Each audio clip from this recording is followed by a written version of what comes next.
매년 1월 1일이면 사람들이 정동진에 모입니다. 해를 가장 먼저 맞이하기 위해서 사람들이 그곳으로 가요.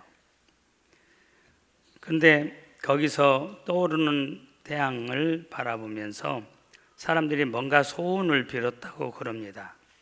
사람들에게 무슨 소원을 비셨습니까? 당신의 빈 소원이 뭡니까? 물었을 때 거의 대부분이 우리 가정이 행복해졌으면 좋겠습니다. 행복한 가정을 원합니다. 우리 부모님이 아프신데 건강하기를 원합니다.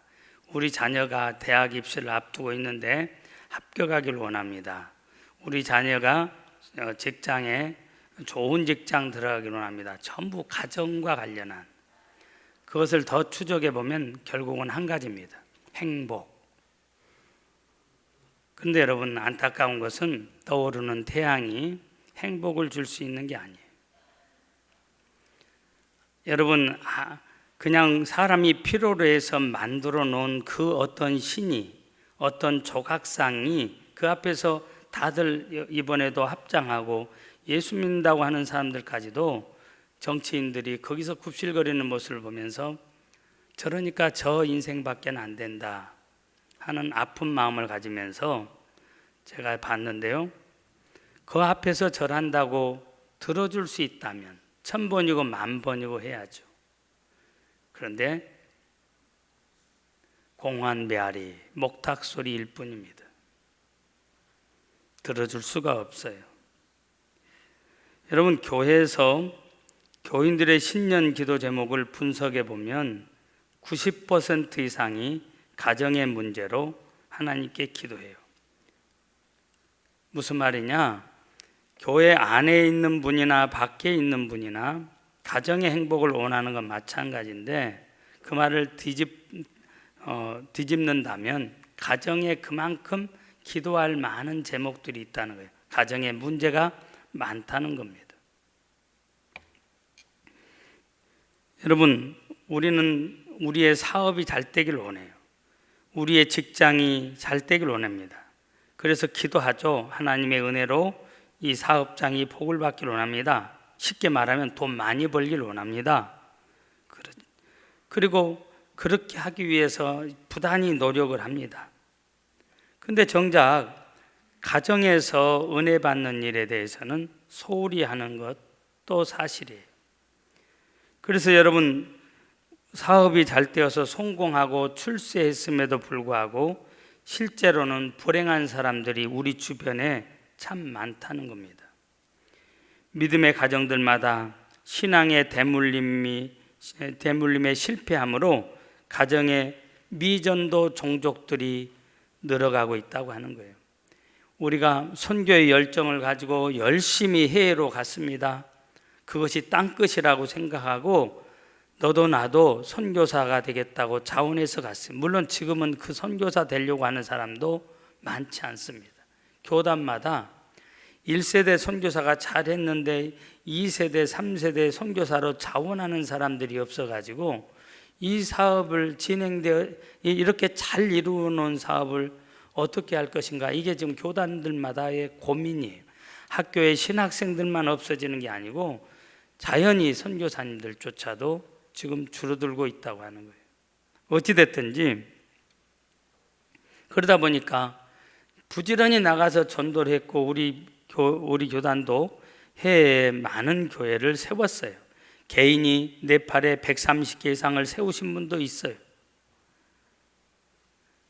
그런데 문제는 우리나라로 들어와서 보니까 우리나라가 선교해야 될 곳, 우리 가정이 미전도 종족들이 있는 곳이 되어졌다고 하는 거예요.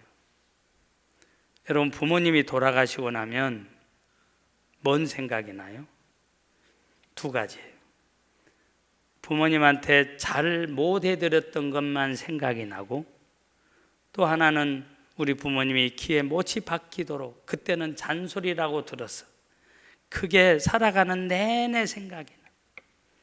저도 여러분, 제 마음속에 늘 가지고 있는 한 가지 생각이 있어요. 저희 아버지가 자녀들 이렇게 임종하면서 목회하는 자녀들 다 모아놓고 한 사람 한 사람 쳐다보시면서 그분이 하셨던 말씀이 딱 한 가지예요. 평신도로서, 그리고 교회 장로 권사로서, 우리 장로님으로서 목회하는 자녀들에게 하고 싶었던 딱 한마디가 뭐였을까요? 정직한 목사가 되라.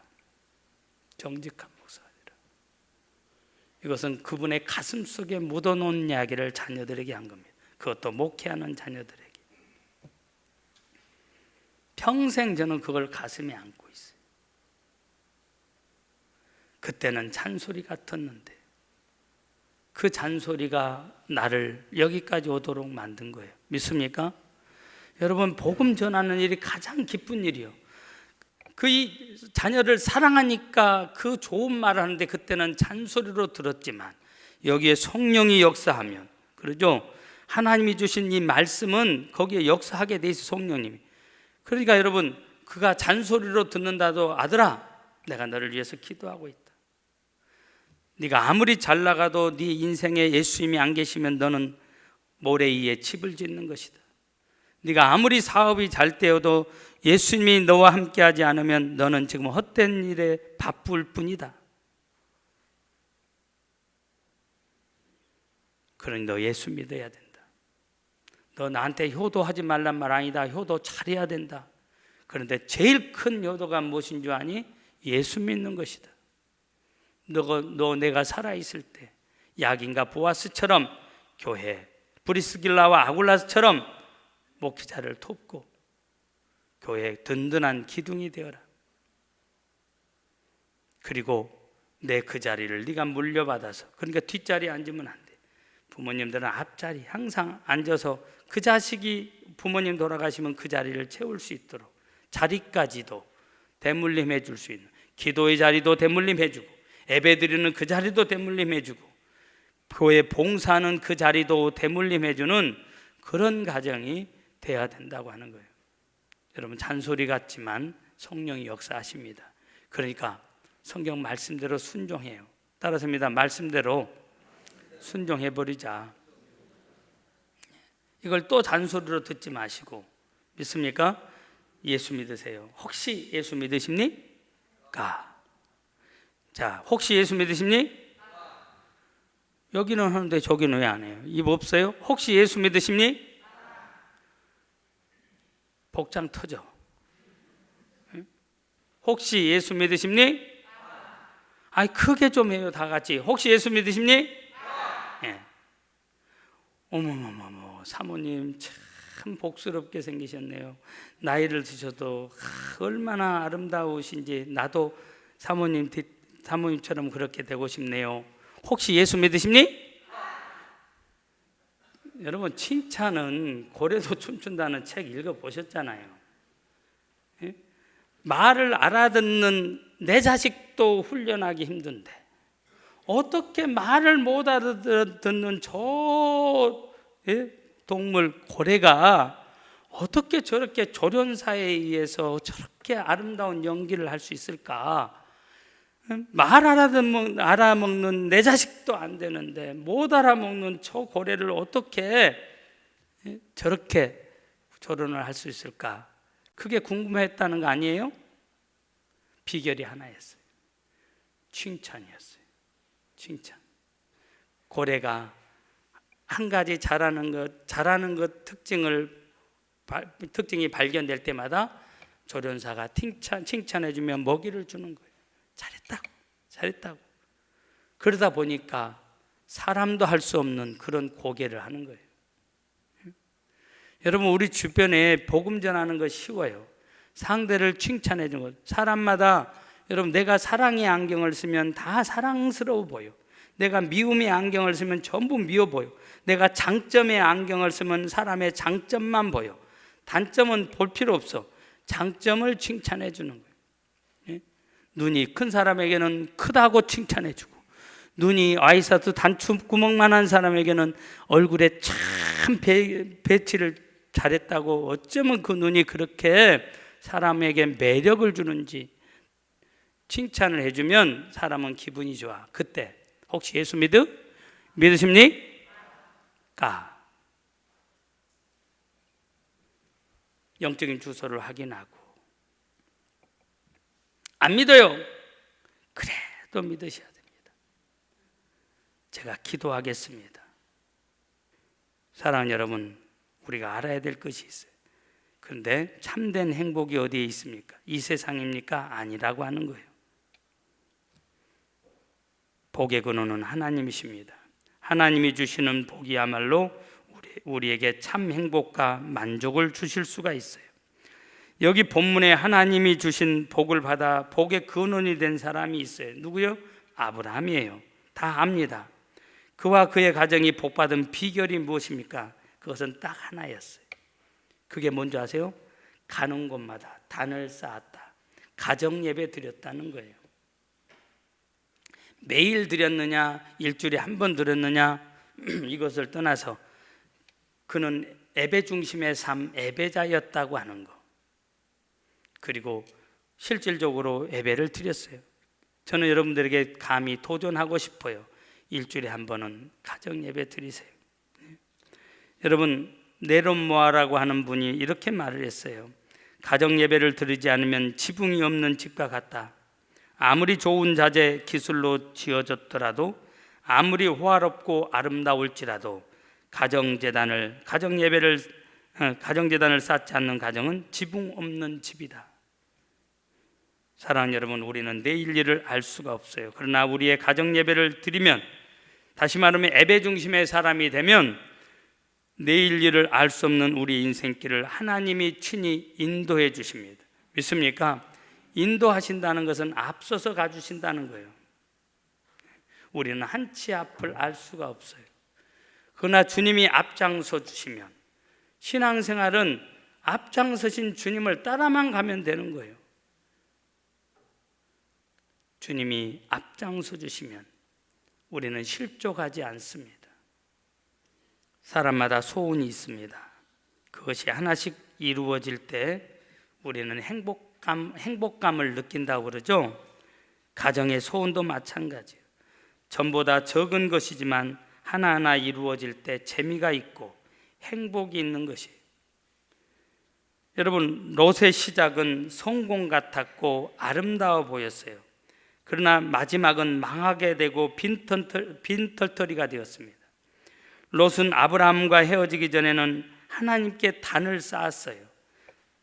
그러나 바쁘다는 이유로 환락과 육체의 소일거리로 바빠서 가정 예배를 드리지 못했습니다. 롯과 아브라함의 차이는 바로 여기에 있었어요. 아브라함은 꾸준히 단을 쌓음으로 가정 예배를 드림으로 하나님께서 갈 바를 알려주셨고, 지혜와 명철을 주시고 도울 수 있는 사람을 붙여주셨어요. 그러나 롯은 반대였습니다. 하나님의 인도하심을 받지 못했어요. 여러분, 가정 예배 드리셔야 돼요. 예배 중심이 여러분 하나님 중심으로 여러분의 삶을 꾸려가야 돼요.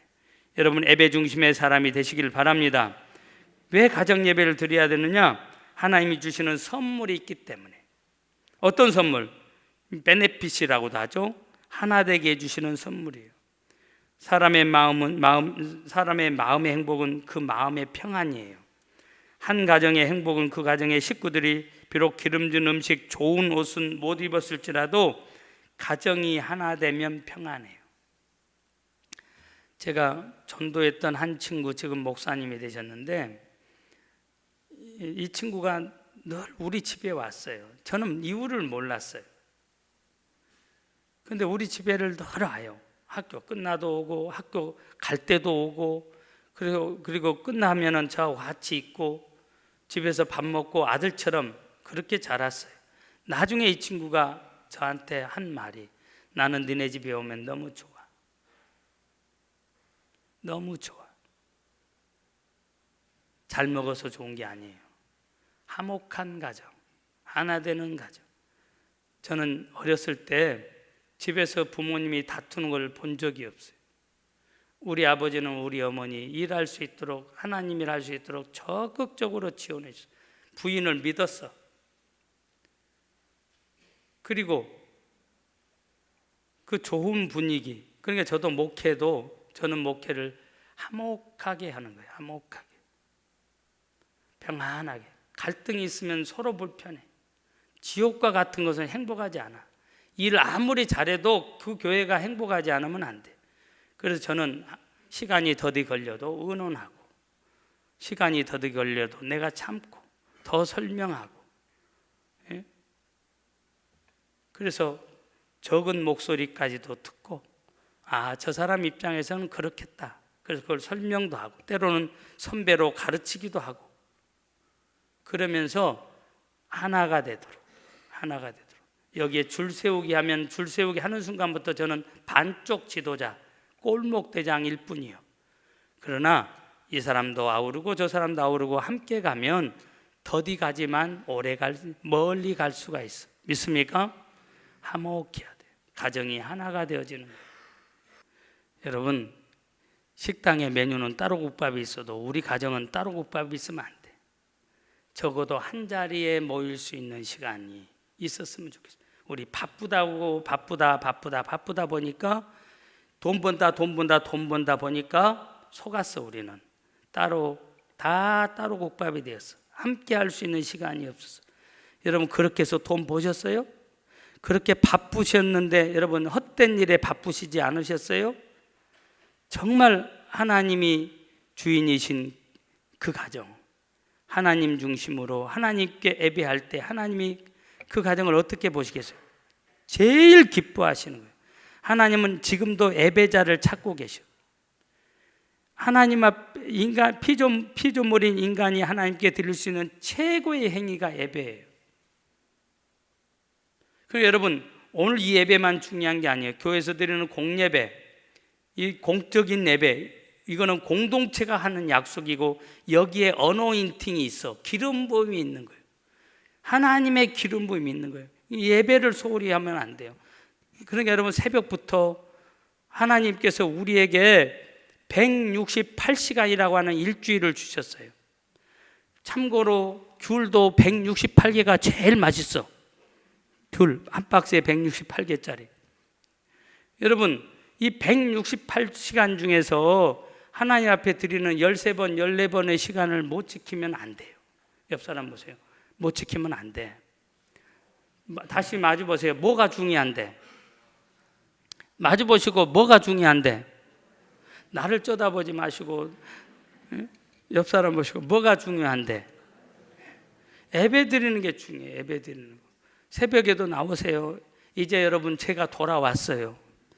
돌아와서 이제 교회가 다시 저에게 부어진 기름 부음이 이제 교회에다 온전히 쏟아 부어지기 때문에 제2의 부흥을 주실 줄 믿습니다.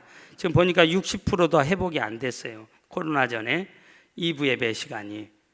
여러분, 우리 회복해야 돼요. 예배를 회복해야 돼요. 믿습니까? 하나 되게 해주시는 이 은혜를 집집마다 받을 수 있기를 바랍니다. 여러분, 하나님이 주시는 두 번째 유익함이 뭡니까? 새 힘을 주신다고 그랬어요. 하나님께서 친히 이루해 주시고 능력 주시고 새 힘을 주셔. 우리의 심령이 여러분, 사실상 살아가면서 많은 상처를 받습니다. 그때 누가 내 사정을 알아주면 힘이 되고 위로가 돼. 마찬가지로 우리의 문제를 여러분, 가정에서 위로를 받고 도움을 받으면 힘이 돼. 그러나 롯은 그렇게 하지 못했어요. 상처를 위로받지 못하고 결국은 힘을 잃고 말았고, 결국은 어떻게 됐어요? 쌓았던 재단을 쌓았던 재단이 어떻게 해요? 무너져 버린 겁니다. 하나님 앞에 우리가 예배할 때 영적인 세계, 눈에 보이지 않는 이 영적인 세계가 더 커. 우리가 살아가는 눈에 보이는 이 3차원보다도 우리를 수없이 방해하고, 때로는 질병의 영이, 때로는 채무의 영이, 때로는 이간질의 영이, 때로는 미움의 영이, 여러분, 우리 주변에서 얼마나 악의적으로 프레임을 만들고 공격을 해오는지 몰라. 그래서 마음이 찢기고 상처를 입는데 예배할 때 회복이 되어지는 거예요. 그래서 여러분, 눌린 자는 자유함을 얻고, 제가 헌금 기도할 때 반드시 넣는 기도잖아요. 병든 자는 치료함을 얻고, 믿습니까? 마음이 상한 자는 위로함을 받고, 시원함을 받고 예배할 때 회복이 되어지는 겁니다. 마귀가 눌리고 있었던 그 영적인 기운들이 사라지고 성령 충만해짐으로 새 힘을 얻게 되고 일주일을 또 살아갈 수 있는 힘감, 능력이 예배를 통해서 주어져요. 여러분, 어떻게 예배를 드립니까? 여호와의 이름을 불렀다. 여호와의 이름을 불렀다는 게 뭐예요? 찬송을 했다는 거예요. 찬송을 불렀다는 거예요. 하나님께 제물을 드리는 것도 중요하지만 여러분 찬송을 하게 되면 하나님께 영광을 돌리게 되고 하나님이 기뻐하셔. 찬송은 노래로도 할 수 있고 내 동작으로도, 이걸 율동이라고 그러죠. 율동으로도 할 수 있고 말로도 할 수 있는 거예요. 시편 기자는 찬송으로 입으로 기도하고 입으로 하나님을 높여드려요. 왕이신 나의 하나님이여, 하나님을 왕으로 인정하는 거예요. 하나님의 존재를, 하나님의 성품을 입술로 인정하고 그러죠. 입술로 시인하고 그분이 하신 일을 인정해 드리는 거, 이것을 찬양이라고 그러는 거예요. 그러니까 노래로도 할 수 있지만 저처럼 노래가 잘 안 되시는 분들은 여러분 말로 할 수 있잖아요. 몸으로도 할 수 있잖아요. 바디랭귀지 있잖아요. 얼마든지 할 수 있어요. 삶으로도 하나님을 높여드릴 수 있어요. 그러니까 여러분, 시편 기자는 주의 이름을 송축하리이다. 내가 날마다 주를 송축하며 영원히 주의 이름을 송축하리이다. 여호와는 위대하시니 크게 찬양할 것이라. 그의 위대하심을 측량하지 못하리로다. 할렐루야. 예? 가정 예배를 드릴 때 여러분 찬송하세요. 여러분 가정 예배 시에 중요한 것은 기도하는 거. 기도 제목을 하나하나씩 놓고 오늘은 이건 내일은 저것 해도 괜찮고, 아니면 한 가지를 응답이 올 때까지 함께 같이 응답이 오는 때까지 기도하는 것도 괜찮아요. 성령님이 인도하시는 대로 여러분 기도할 수 있길 바라요. 그리고 여러분 어떻게 예배를 드렸어요? 여호와의 이름을 불렀을 뿐만 아니라 예물을 드렸다, 이거를 물질을 드렸다, 이렇게 생각하는 사람들이 있어요. 그게 아니에요. 구약시대에는 여러분 속죄 제물, 어린 양이 필요했어요. 제물이 필요했어요. 오늘 우리에게 있어서 제물은 예수 그리스도예요. 그러니까 예수님이 받으시는 예배를 드려야 돼요.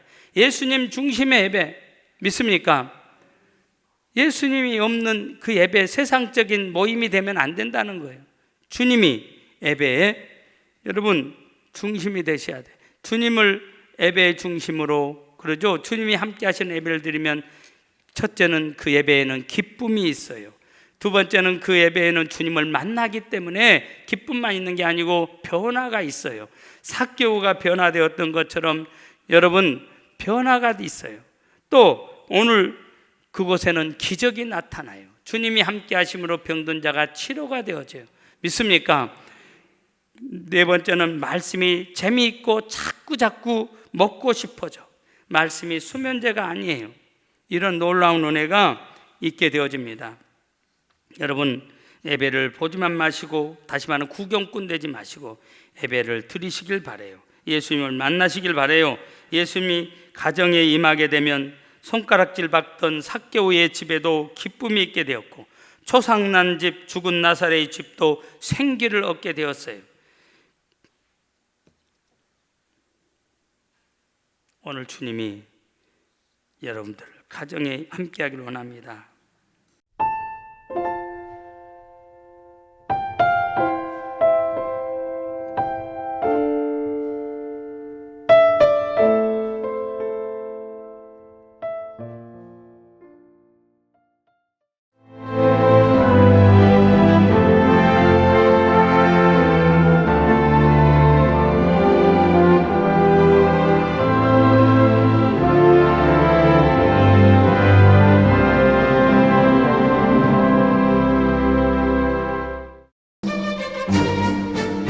그 자태도 향기도 가장 찬란한 꽃, 솜사탕인 듯 몽글몽글 피어나는 꽃, 도초도 수국.